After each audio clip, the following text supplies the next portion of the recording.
जय श्री कृष्णा, राधे राधे।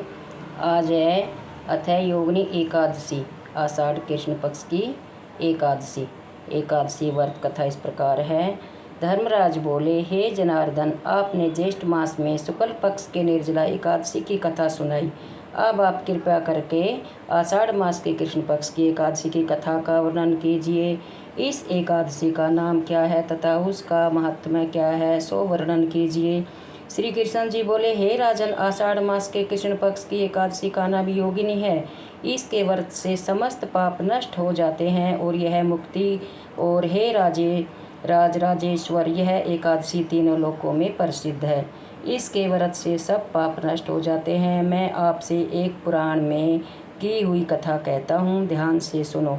अलकापुरी नाम की नगरी में एक कुबेर नाम का राजा राज करता था। वह शिव भगत तथा उसकी पूजा के लिए एक हेमाली से पुष्प लाया करता था। उसकी विशालक्षी नामक अत्यंत सुंदर स्त्री थी। एक दिन वह मानसरोवर से फूल ले गया, परंतु कामाअक्त होने के कारण पुष्पों को रखकर अपनी स्त्री से रमण करने लगा और दोपहर तक न गया। जब राजा कुबेर को उसकी राह देखते दोपहर हो गई तो उसने क्रोध से अपने सेवकों को आज्ञा दी कि तुम लोग जाकर हेममाली का पता लगाओ।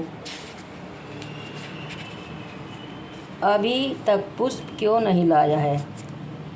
जब यक्षों ने उसका पता लगा लिया तो वह कुबेर के पास आकर कहने लगे, हे राजन, वह माली अभी तक अपनी स्त्री के साथ रमण कर रहा है।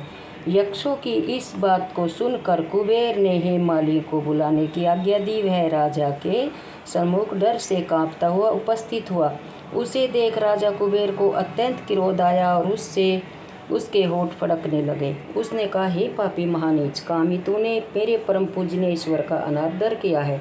इससे मैं तुझे श्राप देता हूँ कि तू स्त्री का वियोग भोगेगा और मृत्युलोक में जाकर कोढ़ी होगा। कुबेर श्राप के प्रभाव से वह उसी क्षण स्वर्ग से पृथ्वी पर गिरा और कोढ़ी हो गया। उसकी स्त्री भी उसी समय उससे बिछुड़ गई। मृत्युलोक में आकर उसने महादुख भोगे, परंतु उसी भक्ति के प्रभाव से उसकी बुद्धि मलिन न हुई और पिछले जन्म की शुद्ध रही। इसलिए वह अनेक दुखों को भोगता हुआ तथा अपने पूर्व जन्म के कुकर्मों को स्मरण करता हुआ हिमालय पर्वत की तरफ चल दिया और चलते चलते मार्कंडेय ऋषि के आश्रम पर पहुंचा। वह ऋषि अत्यंत वृद्ध तथा तपस्या में लीन थे और दूसरे ब्रह्मा के समान प्रतीत हो रहे थे। उनका आश्रम ब्रह्मा की सभा के समान शोभावान हो रहा था। उनको देखकर हेममाली वहां गया और उनको प्रणाम करके चरणों में गिर पड़ा। उसको देखकर मार्कंडेय ऋषि बोले कि तूने कौन से खोटे कर्म किए हैं जिससे तू कोढ़ी हुआ और महान दुख भोग रहा है। इस पर हेममाली बोला, हे मुनि, मैं यक्षराज कुबेर का सेवक था। मेरा नाम हेममाली है।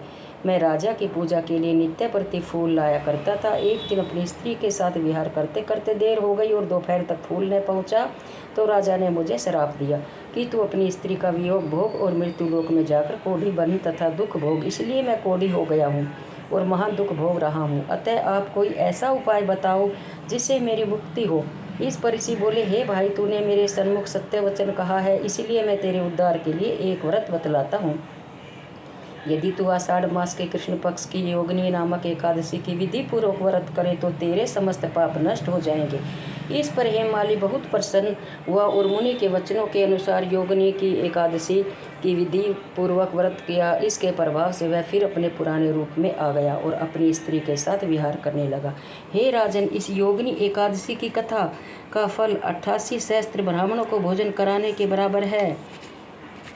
इसके व्रत से समस्त पाप दूर हो जाते हैं और अंत में स्वर्ग की प्राप्ति होती है। बोलो मोहिनी एकादशी की जय।